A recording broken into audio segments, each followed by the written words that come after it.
This is the law enforcement track, and we're going to be talking about privacy and other policy considerations for law enforcement.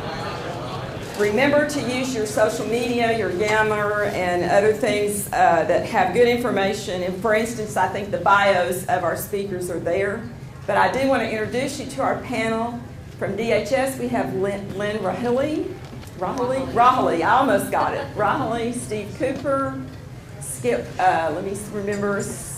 Bailey, and Michelle Ishakian.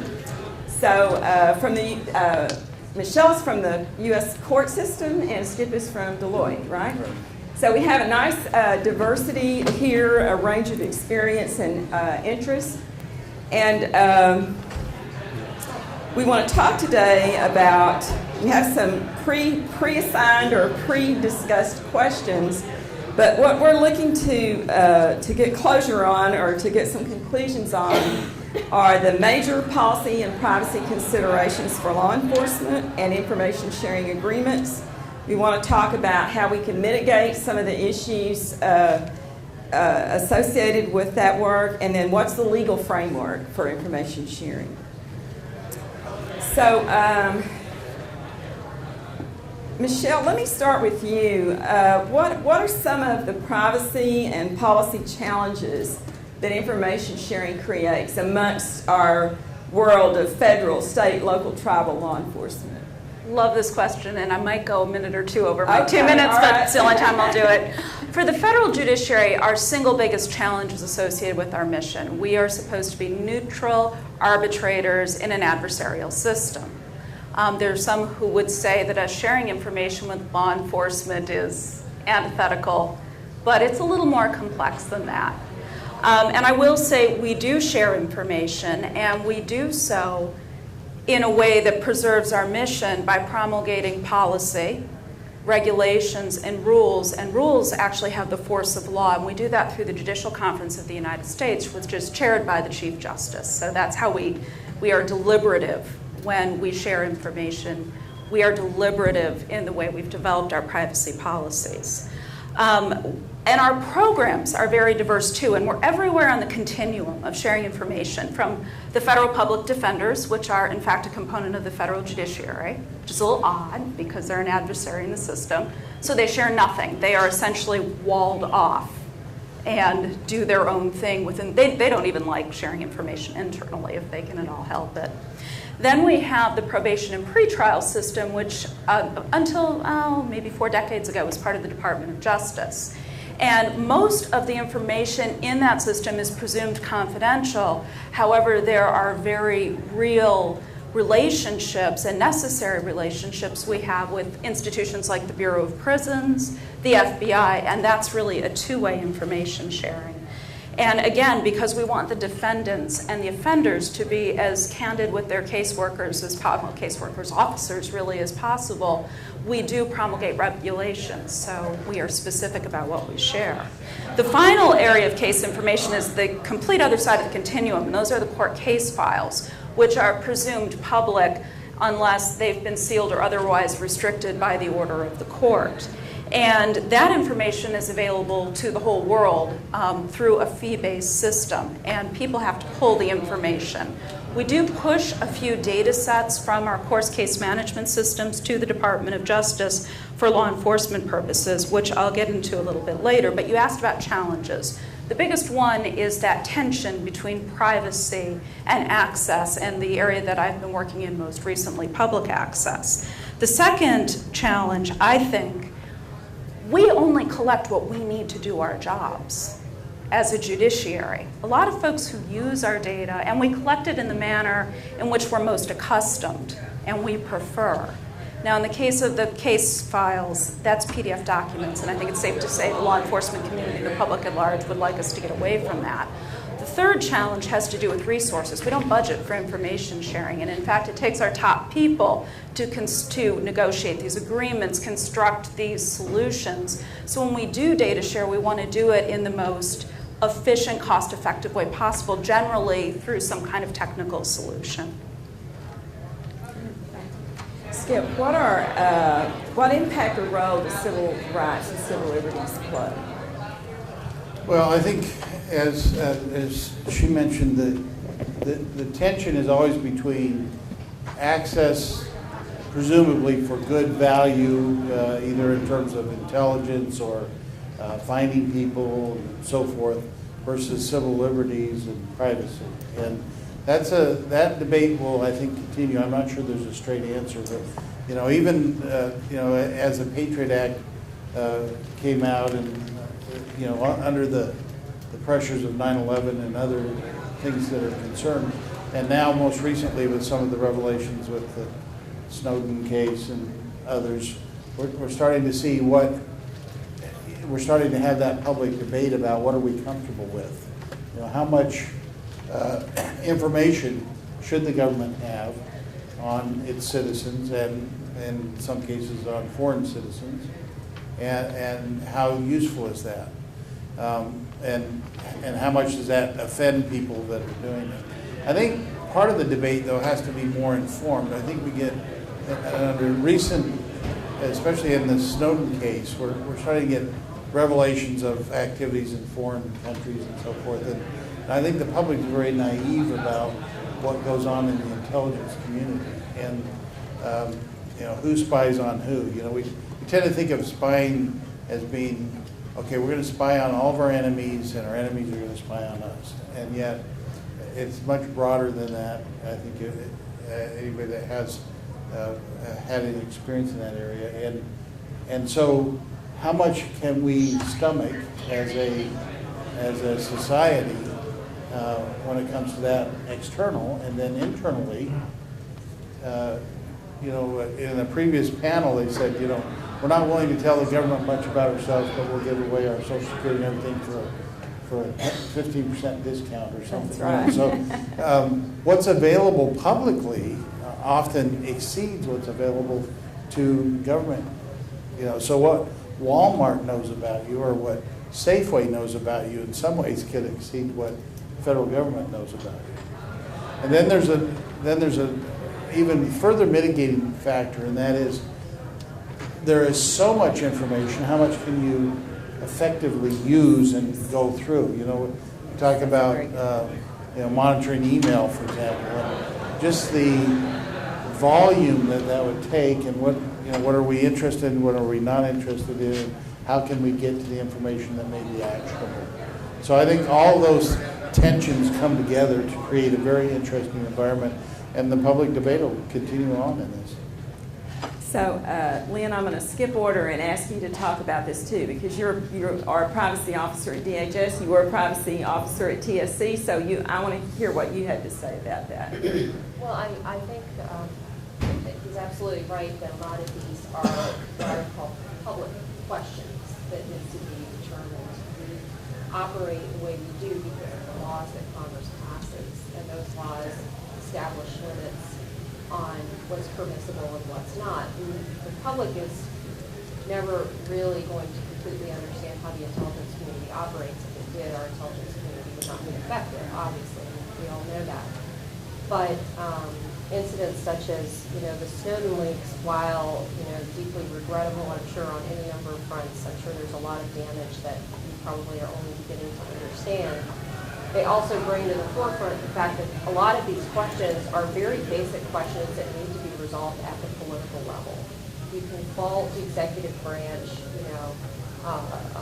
for a variety of things, but we only do that which is entrusted to us either by the Constitution or by legislation.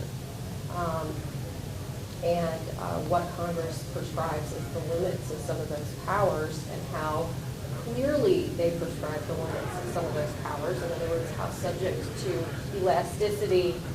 I'm sorry, the gentleman in the back's indicating he can't hear me. I have a cold. I can't talk any louder, but maybe the guy at the soundboard can turn it up.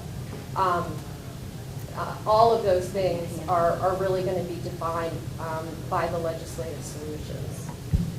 Is this not working at all? Get a hand. You can hear me. I hear fine. You want me to use this? Yes, go ahead. Put it higher. Okay. Yeah, I don't know. Every time I put this on, it was pointing down, and I figured that was bad, so I tried something else. Is this a little bit better? It's better. Well, in any event, Now we can do that. So I can't emphasize that point clearly enough. When I worked at the TSC, of course, we were dealing with decisions like, what are the standards for putting somebody on and taking somebody off the terrorist watch list? Boy, those are decisions that have real-world impact every day, not just on the people who are on the list, but on all those people who have similar names as somebody on the list. And questions about, should it be public? Should you be able to find out if you're on the list? All those things. You get into some of these areas, these are really things Congress has to make a decision about. And right now, Congress isn't very good about debating and solving any particular problem. So it's a very, very hard area, and some of these issues are being forced on us. And frankly, I think that's somewhat good in that we have to confront them.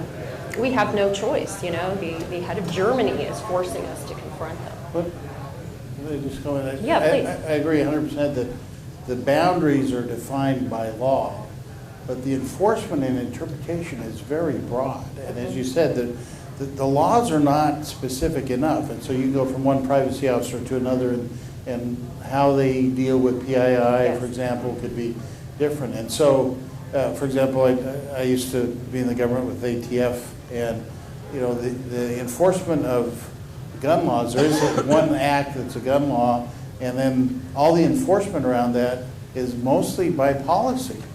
It's not by... Or regulation. Yeah, it's not very specifically set out in the law. But I have to tell you that I don't think Congress should get too specific, because a lot of times when they do, they worse. lack the operational understanding that the agencies have. And of course, we have input into legislation. They sometimes shop it around to us, and we can say, hey, this won't work. You know, if you want to accomplish this goal, do it this way. We can actually execute it this way. But when they get really, really specific without the appropriate knowledge and guidance, then we find ourselves executing something that's inefficient, doesn't achieve the goals or whatnot. So, I mean, it's just built into our government, you know, how this process works. They sort of craft broad legislative policies, but they do have the ability to sort of put forth strong prohibitions.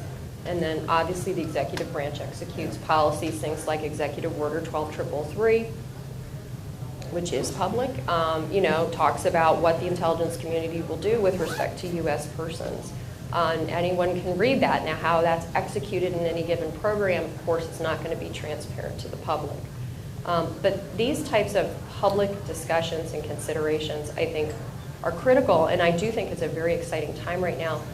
As painful as it is, I do think it's a very important and exciting time, because we are having the national conversation that we should all be having. We should all be thinking about these issues and helping our representatives make the decisions that are right for the United States. And I think they change. I think we probably as a nation felt differently right after 9/11. Now we have More these two information. recent events, you know, so the opinions, I think, shift, and that doesn't make the discussion and the decisions any easier. Steve, talk to us about backlash. We develop these policies, and then what kind of backlash does that have on the law enforcement community? Sure, and I'm also suffering from a cold, but I have no problem conveying my voice. I think everybody can hear me. And I want to put a preamble in front of that. The irony here is I'm the co-chair for this track, along with Chad Fulgham. And the two previous panels, the room was packed. Yes. And they were great panels, but here's the irony, because in both panels, I sat in the back of the room, in both panels, the most critical issue that came into the discussion, and both of those panels had to defer, was policy. Right. And privacy. Specifically privacy. Policy yes. and Both privacy. That's exactly This right. is actually the most critical Right. thing that we have to deal with on any given day. Right. I have never run into a situation that I could not find a technological solution for. My difficulty is finding a technical solution that aligned to law, regulation, rule, and policy as it's currently drafted. For us to work through a lot of these problems, you've got to wrap that technical solution in policy. That's exactly. And that sometimes is very difficult, and you've got to be willing to put in the work up front to articulate what that policy should be, what those standard operating procedures need to be, and that you're transparent. People may not necessarily always feel comfortable with what we're doing, but they should certainly trust us in the manner in which we execute information sharing. And when you have law enforcement at the table trying to discuss, work through these issues, if you don't have documentation in front of you, you don't have a reference point, then all you're dealing with is perspectives and emotions, and you really run into a conundrum. Whereas if you have some construct upon which to work from, you can get a lot more done. Right. I think that's a very good point. And all of us who do information sharing policy do struggle with, I think, and work hard to make sure that, A, we have that background, but we also have people there with the operational need, and in our case it's agents and analysts, to make sure they're engaged at the very early stages, because if they can't make it work, then we're wasting our time. We have to bridge that. We have to bridge that legal and operational mandate. One of the things I'd like to add to that is, again, from the other two panels, oftentimes we can come up with a solution on the front end and it'll work very effectively. We're not so good about dealing with the ramifications on the back end and how we're going to hold people accountable. What are the standards for when something doesn't go according to plan? It's not a matter of things won't happen negatively. It's a matter of, okay, how are you going to deal with those? Right. That's exactly right. Skip, you look like you wanted to chime in on this one too. I was going to say, I do think in the creation of policy, and it was mentioned earlier, I think it's a good point, that policy can be very prescriptive or it can be principle-based. And I do think it has to evolve because public opinion does evolve. But if it's more principle-based, I think there's less evolution, there's more room to do it. And we get it. The downside of that is that people have to then be accountable for how they interpret and apply that policy. And so they have to be able to recognize that, okay, this is how I'm, and they have to be transparent about it. This is how I'm interpreting that policy. This is how I'm doing it, so that they can be accountable for that. And I think that's part of the debate. You know, do you want to get real prescriptive? You know, we have now cell phone laws. Well, we have, you know, we've had reckless driving laws. Do we have to? Are we going to now have laws about eating sandwiches or hot dogs, or obviously being facetious, but if you get prescriptive, it's a very long road. Right. I remember when I would leave the kids home and we would say, okay, now don't do that. If we got prescriptive, we'd say, now don't do this and don't do this and don't do this and this is okay and don't do that. And they would always find something we didn't mention. Exactly. Until we started to say, okay, be good. That's right. Be good. That's the right thing. So I think moving more towards principle-based policy has a lot of potential with it. So I wonder if there's anybody in the audience that wants to speak to this backlash question and the impact. Okay, I'm going to move on to Michelle. This question, I think, ties back to the first question you answered. And you're dealing with all these different law enforcement systems and agencies. So how difficult it is to impose policy rules on those and then make sure that compliance and governance rules are being followed. How do you do that? Well, judges don't have problems imposing rules on people. And thanks to the U.S. Marshals, it tends to be adhered to. But a couple of things. It's difficult to go backwards. As our privacy policies evolved, we were already making information available to law enforcement agencies and, for that matter, to the public. Then we got more restrictive as the policy evolved, as the policy took the force of rules. So what do you do with documents full of personal identifiers that weren't objectionable until 2008, but you had them online since 2000? I will tell you in realistic terms what you do is you otherwise restrict them, But that's unfortunate because law enforcement was dependent on getting these data feeds to do their job, to keeping the system clean, so they're irritated, and we're trying to figure out different agreements. We have to go back, redo the agreements. So I guess getting it right up front, anticipating. And it's a little difficult, and the world has gotten more sensitive privacy-wise for sure. I've seen it over the last 5 years. Also, the rules are uneven. PII, I think Skip mentioned, it is not defined the same way everywhere. No, it's not. We're not subject to the Privacy Act, which is much more restrictive than our privacy rules, so that makes things interesting. And also, it gets a little complicated when you start to get vendors involved. We have an issue right now we're trying to work out with the U.S. Attorney's Office, because when somebody goes to jail, something called the judgment and commitment form goes with them. And if the judge orders a denial of benefits, it's the Department of Justice that actually denies those federal benefits. But there's no PII on that judgment and commitment form because it's a public document. So there's something called the Statement of Reasons that we give to the U.S. Attorney. They don't want to upload it to their vendor's site, or they don't want to do the manual entry. So you see the problem. The judge certainly doesn't want to release it to a vendor, so because there's cooperator information frequently in these documents. So right now we're working with the Department of Justice and their vendors to come up with an interface to work through those issues. But that's where you start to get to these very strange disparities between the rules and the policies and the laws that different agencies, and in this case branches of government, are subject to. And not only the branches, but I think that many of the departments, we have different different laws, even within departments. I know DHS has different mandates, and they're not a neat fit, and we deal with that at DOJ too. So it's definitely an issue that, again, policy has to kind of bridge that gap, and can, but you have to be careful when you do that.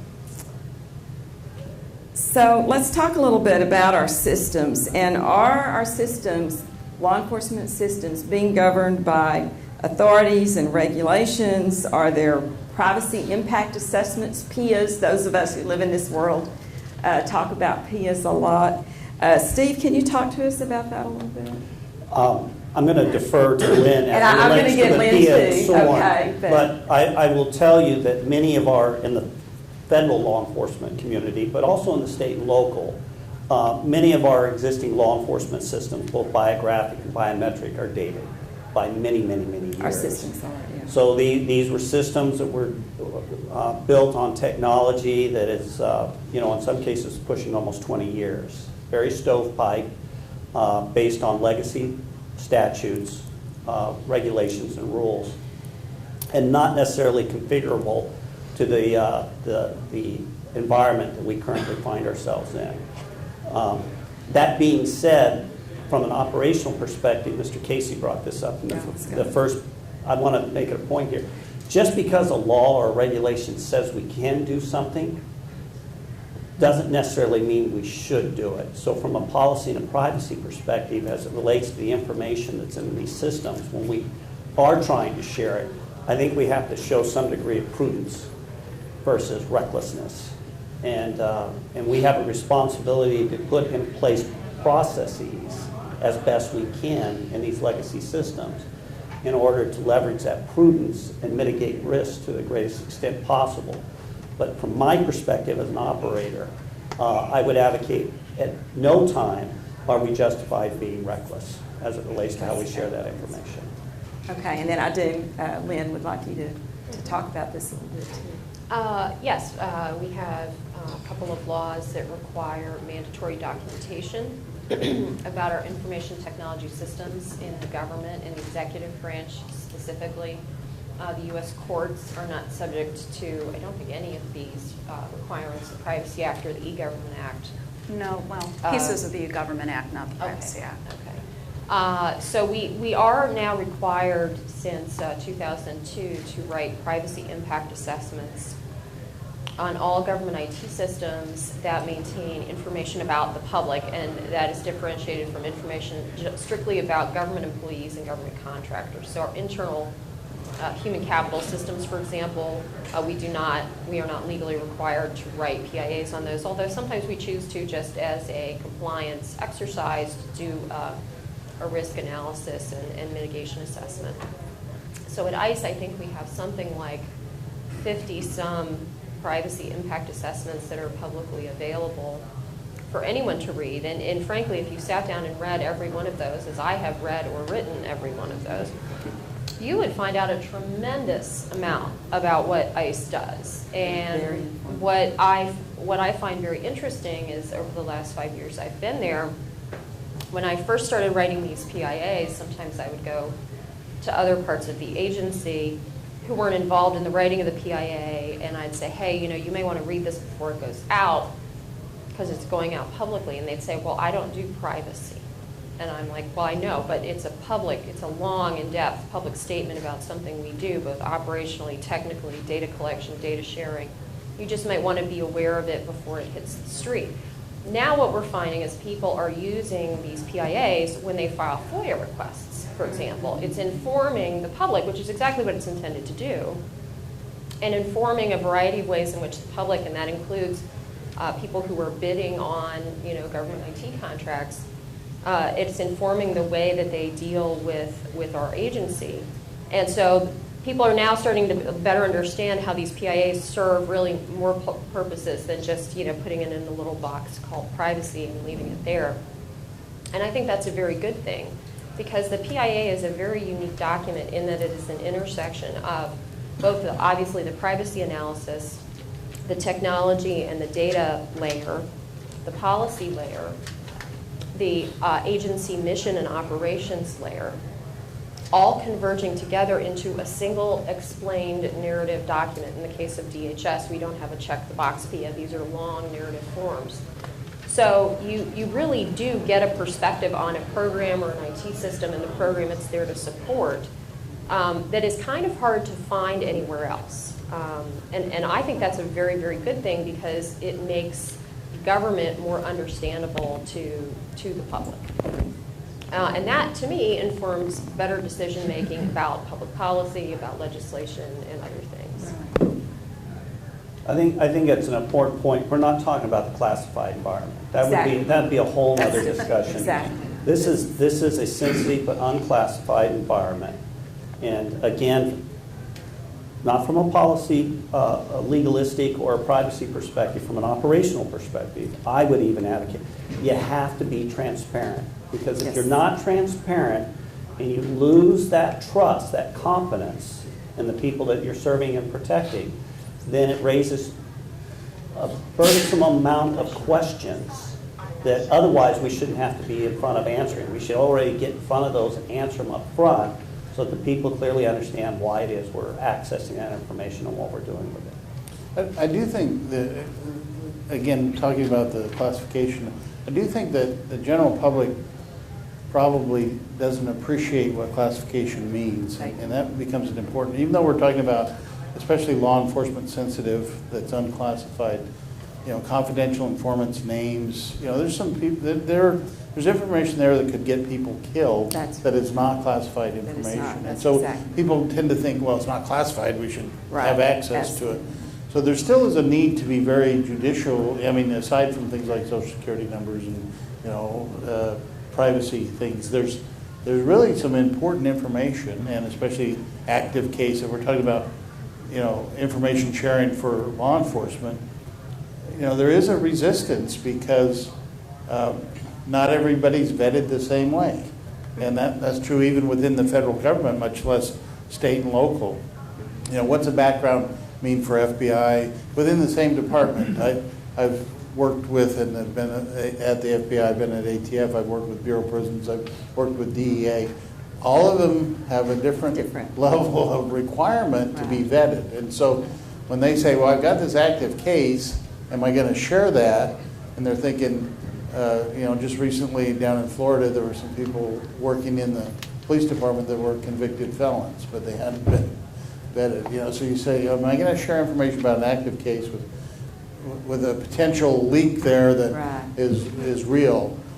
So it's not just sort of, I want to break this big and I want to be known. There's some legitimate reasons for not sharing, but we have to weigh that with the tremendous legitimate reasons for sharing. And even when you do, there's a tremendous risk. We have our PACER system, it's authenticated. The criminal element uses it. We know that. Really? We've had people convicted for misusing the public data in our courts. It's interesting. The judgment and commitment forms I talked about are public. that enables people to find out how long somebody has been sentenced. So I get to cooperators. That's really sensitive. Now, we don't publish information on cooperators, but if 2 or 3 people were all committing a crime together and one has a lower sentence, and we're even finding that internet access in the prisons, they're getting into, now we make the opinions available wide open on the GPO's website. Guess what? Prisoners are looking up to see how long their buddies got, or family members or other associates are looking it up. So whenever we share information, we introduce, I believe, an element of risk in the system. But you know, if it's overridden by the interest of the public, you go that way, and you have to be attendant to these problems. Some of us at the federal level know that GAO has had information sharing on their high-risk list for years. I don't even know how many years, 5 or 6 years, a long time. And they keep coming in and do studies, and we keep trying to answer those questions. But I think there's always going to be a risk of when we share, but we also know, and GAO acknowledges this, there's a risk when we don't share. And I think they're trying to find that same ground, because it's very difficult to foresee what the consequences are of sharing or not sharing any certain piece of information. So we're developing all kinds of policy in IT to sort of share what might not matter as much, not the PII, but something about a situation or behavior. But even that's risky, and we know that. So it's a very sensitive area. Well, to add to Skip's comment, I mean, it's not just, I wasn't advocating, it's not just an issue of sharing. Exactly. It's sharing responsibly. Responsibly, that's right. Getting the right information to the right person at the right time in a manner that doesn't jeopardize your methods of operation, your sources of information, exactly right, while also not violating the individual's privacy or civil rights and civil liberties. And it's done under appropriate governance, law, policy, and procedures. You can have a law and a regulation, but if you don't have policy in place, you're not articulating how you're going to strategically implement. You can have policy, but if you don't have procedures in place, you're not explaining how you're actually going to do it. You have to have all of it. It's a balancing act. If it was easy, we'd have orangutans doing this. Exactly. And then there's a greater cost associated with doing it right, because there's more scrutiny. I mean, if you released all records, that'd be fairly cheap, or you released no records, that'd be real cheap. Yeah. When you do it responsibly, that's the most difficult. Right. Even from a computational standpoint, that's the most difficult and requires the most effort, therefore the most cost. Well, and building, going back to the IT perspective, building systems that are nuanced enough to adapt as government decides from a policy perspective or from a statutory perspective, what particular data elements may be shared under what circumstances with which parties. IT is always the folks who are given these requirements. The requirements usually change 12 times a year, and then looked at and asked, well, why can't you just do this? So, all of this, of course, informs how agile technology needs to be, because answering these questions is not a one-time circumstance. You will answer the question, and then you will, 3 months later or 3 years later, find a scenario that means it has to be revisited, and it will always continue to be tweaked again and again and again. Absolutely. This goes back to another point in one of the other panel. It was in the cloud. Why it's so critical today as we come up with these IT solutions, the ability to tag and map at the data element. Because it needs to be recognized that inevitably we're going to have to share some or part of that data. And we have to be able to identify it and track it, as well as the user be able to look at it and track back to say, okay, who's the origin, what's the source, and what's the, how reputable, verifiable is it? That's absolutely the case. So Skip, you're a good person to ask this next question. We're going to build a new system. We're going to have a new information sharing system for law enforcement. What are the upfront privacy and policy considerations that take place in the planning of this new system?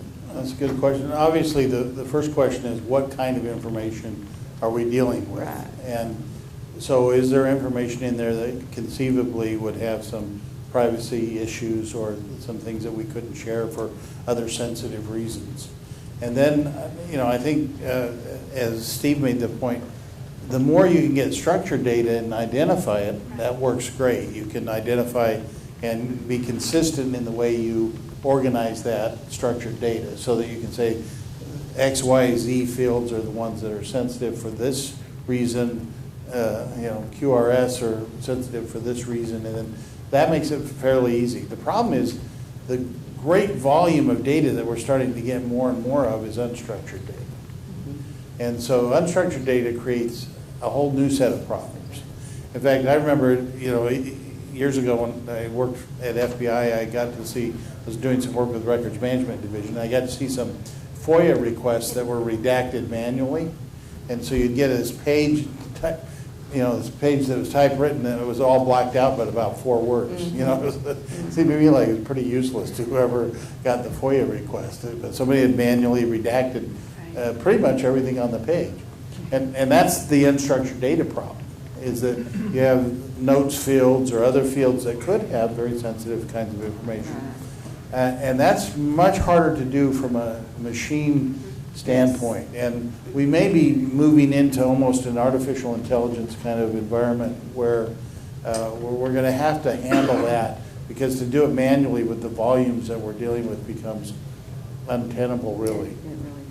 And so things could leak out in these unstructured, even though we've got the others nailed down, our HR system's nailed down, we've got everything, we know all that, but someone may make a note somewhere that has, and you think about things like confidential informants, or like you said, it might be piecing this information with this information with this information. Someone who's clever can bring those together, and they have some very dangerous information. Or maybe they have the wrong conclusion. And they may make a mistake. So they assume this guy was the one that was leaked, and the judge just liked him. Yeah, and I think collaboration is really key. You need I'm a big fan of interagency collaborative groups when you get started. And structured data, Steve, absolutely a must. And I've got a great law enforcement success story. So our pretrial and probation systems were developed a little bit later, highly structured data. Up until 5 years ago, whenever an offender moves, we had to notify local and state law enforcement so they knew if the sex offender, the drug dealer, was in the neighborhood. We were doing this by letter. So about 5 years ago, no money, found a little bit of seed money and said, how can we do this better, smarter? So now if you're an authorized agency and they number in the tens of thousands, they can come to our interface and we'll push the following data to them every time an offender moves: the name, the address, the conviction, criminal history, and something we didn't do with the letter, a photo, which is really key. And this has saved us a lot of money. Via email? No. We have a web-based. Oh, so it's right, and it's called the Law Enforcement Notification System, and this can wind up in the public domain. I mean, there are counties that publish this. Some of this data might be sounding familiar if you can picture some of the local websites may be coming from us. And if you've got everything you need, and we work this out by having an interagency group, by bringing in our local and state colleagues. And that brings an interesting policy point up, is that you may have a federal policy that governs how the executive branch deals with information. But once you share it at the state and local level, they may have a completely different policy. And they may share information, they might share information you couldn't share. Indeed. And that's part of our last question. So why don't you talk about that a little bit? Well, it's just, that's, from a case data standpoint, that's one of the reasons there's been resistance. But I think overall, there is no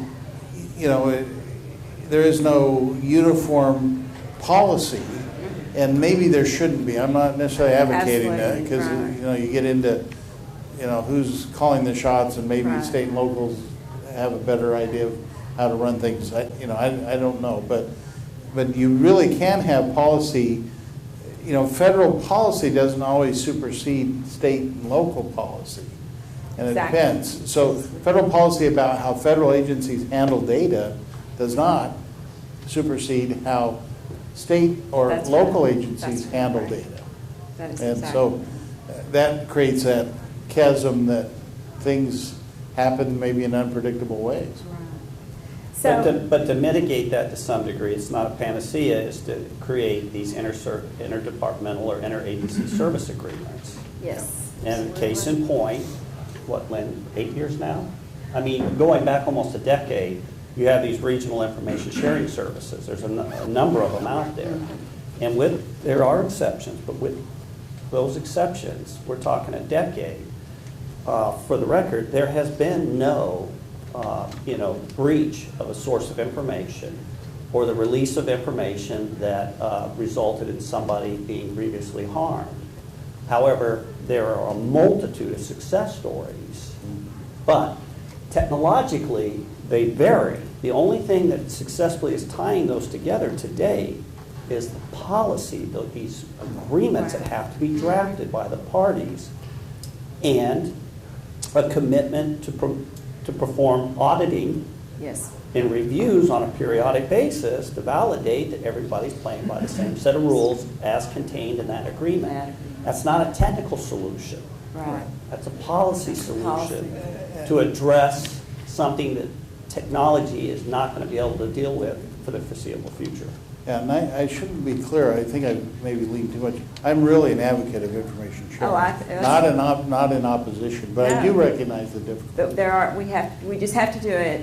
I think those of us who really are strong advocates for information sharing understand how important it is that we get the right information to the right And person he's absolutely at the right. right The time, just as policies- Steve said. We can't just throw the doors open. That's not responsible sharing, and we can't shut them down either. But we want the policy, we want the technology in place so we can do that. But mistakes do happen, Yes, and mistakes happen. and Absolutely. you have to be prepared for when that does happen and how you're going to deal with it, Yes. how you're going to address it. Yeah, that's true. Even though evidently we haven't had one according to. Well, there are a few that have occurred, but as it relates to something very draconian, i.e. a source of information being exposed or So- somebody grievous harm, That fortunately hasn't that hasn't happened.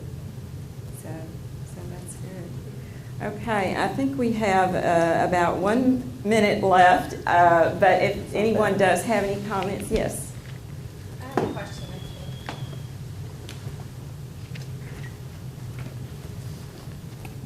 So my question has to do, I'm sorry, I don't know much about your environments, but I do come from healthcare, and I know that a lot of you are going to have access to, or will be dealing, or already dealing with a lot of the PHI, protected health information. So my question to you is, how do your policies compare to HIPAA, which provides the highest level of protections to PHI supposedly in healthcare today? So how do your policies compare to HIPAA? How do you protect the health information and in some of the initiatives that you have, for example, in fraud and abuse?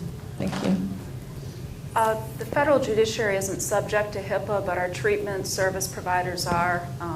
Most of our folks have drug issues, the vast majority. We are, we abide by those restrictions as well, and I'm sure DHS does. We just have everybody sign a big release. At ICE, we do have a great deal of medical information because we operate detention facilities for aliens that are held in custody pending removal proceedings or removal. But HIPAA is drawn in a way that really excludes a great many people. It's not a general privacy law for all health information. It has certain triggers, and you have to meet those triggers, and it usually has to do with insurance coverage. So the people in our custody are not provided medical care pursuant to insurance coverage. they're in a government custodial situation, and therefore HIPAA does not apply to our data. Occasionally we do outsource care to private hospitals in situations where that's necessary, but again, the billing is not through private insurance, it is through the government. The government's paying for those services.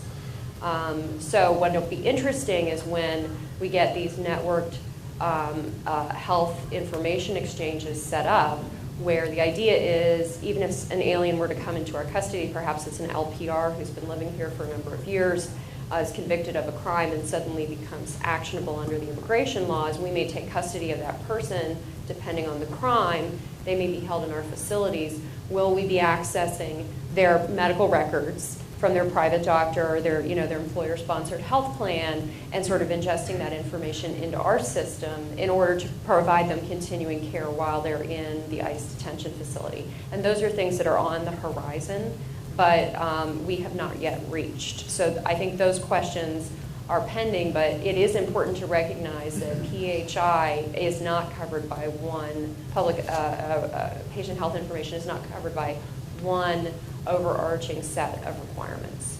I do think you have a very complex challenge just from going to the doctor and going to this doctor and that doctor, just the things that we have to do. You know, I think you have a big challenge. One last comment. And the reality is, it's not like you see on movies and TV that law enforcement can sit down and look up everything about you. Your health records and everything known that's digitally available. We're not there yet. It's not that sophisticated. Is the future a time when more of these connects will be made? Sure, I'm sure that will be the case.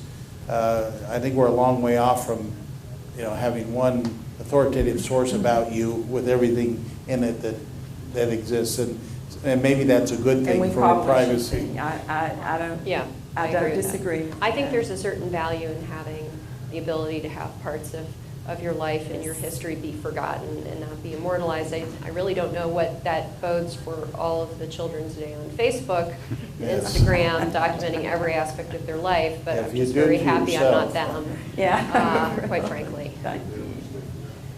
Thank you. So let's give our panel a hand. And,